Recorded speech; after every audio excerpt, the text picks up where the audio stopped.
Hello friends, welcome to my channel Godavari family. Friends, ఈరోజు మనం ఎంతో టేస్టీగా ఉండే చికెన్ ఫ్రైడ్ రైస్ ఎలా తయారు చేసుకోవాలో చూద్దాం. ఇప్పుడు తయారు చేసుకునే ముందు ఈ వీడియో లైక్ చేసి నా ఛానల్ని సబ్స్క్రైబ్ చేయండి. వచ్చేయండి విధానం చూసేద్దాం. ముందుగా మనం రైస్ ఉడికించుకొని పక్కన పెట్టుకుందాం. చూడండి, ఇలా రైస్ ఉడికించుకొని పక్కన పెట్టుకొని తర్వాత చికెన్ శుభ్రం చేసుకొని చిన్న చిన్న ముక్కలుగా కట్ చేసుకొని ఉంచుకుందాం. తర్వాత గుడ్లు, మిరియాల powder, garam masala powder, taste salt, కారం, ఉల్లిపాయ ముక్కలు, తర్వాత కొన్ని క్యారెట్ ముక్కలు, తర్వాత టమాటా ముక్కలు, పచ్చిమిర్చి, కరివేపాకు, క్యాప్సికమ్, తర్వాత క్యాబేజీ, కొంచెం కొత్తిమీర, తర్వాత ఆయిల్,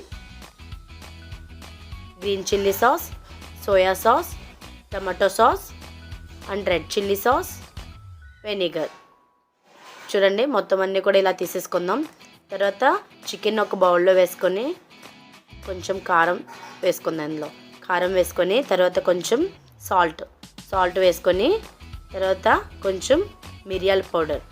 చూడండి, మొత్తం కొంచెం మిరియాల పౌడర్ వేసుకుందాం. మిరియాల పౌడర్ వేసుకొని తర్వాత కొంచెం గరం మసాలా పౌడర్, తర్వాత కొంచెం ఫుడ్ కలర్, అది మన ఆప్షనల్, కావాలితే వేసుకోవచ్చు లేకపోతే లేదు. అలా మొత్తం అంతా కూడా బాగా మిక్స్ చేసేసుకుందాం.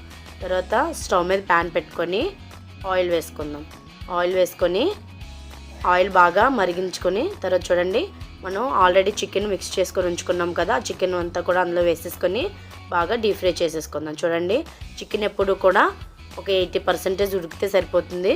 చికెన్ ఇలా మొత్తం 80% ఉడికిపోయింది. చూడండి, ఇలా ఉడికించేసుకున్న తర్వాత చికెన్ తీసుకొని పక్కన పెట్టేసుకొని వేరొక ప్యాన్ తీసుకొని అందులో ఈ చికెన్ ఉడికించాం కదా, ఆయిల్ ఒక 2 స్పూన్ల వరకు ఆయిల్ వేసుకొని అందులో ఒక 3 ఎగ్స్ పగలగొట్టుకొని వేసేసుకుందాం.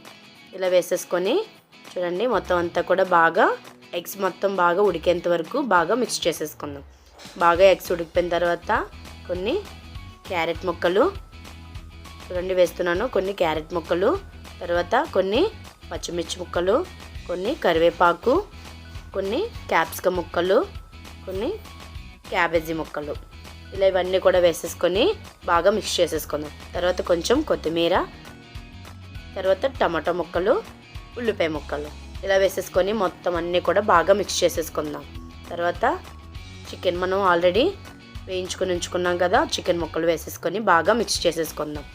తర్వాత చూడండి, రైస్ వేస్తున్నాను. ఇప్పుడు రైస్ వేసుకొని చూడండి, మొత్తం రైస్ అంతా నేను వేసేసుకున్న తర్వాత ఇందులో కొంచెం సోయా సాస్, 1 స్పూన్ వరకు soya sauce and 1 spoon vinegar, 1 spoon tomato sauce చూడండి, తర్వాత 1 స్పూన్ రెడ్ చిల్లీ సాస్, తర్వాత గ్రీన్ చిల్లీ సాస్ 2 స్పూన్లు వేసుకుందాం.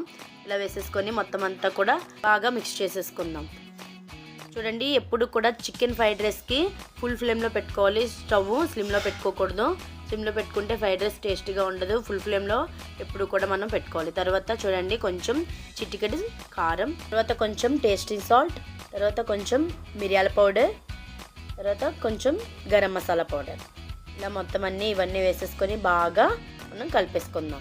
ఫుల్ ఫ్లేమ్లో ఉంచుకొని బాగా మిక్స్ చేసేసుకున్న తర్వాత కొంచెం సాల్ట్, ఇప్పుడు సాల్ట్ వేస్తున్నాను. చూడండి, సాల్ట్ వేసేసుకొని చూడండి మొత్తం అంతా కూడా మనం ఆ ఫ్రైడ్ రైస్కి తగినంత సాల్ట్ వేసేసుకొని బాగా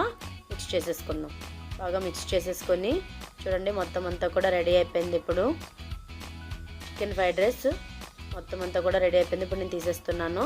ఇప్పుడు రెడీ అయిపోయింది. చూడండి, ఎంతో టేస్టీగా ఉండే చికెన్ ఫ్రైడ్ రైస్ మీరు కూడా ట్రై చేయండి. అదేవిధంగా ఈ వీడియో లైక్ చేసి నా ఛానల్ని సబ్స్క్రైబ్ చేయండి.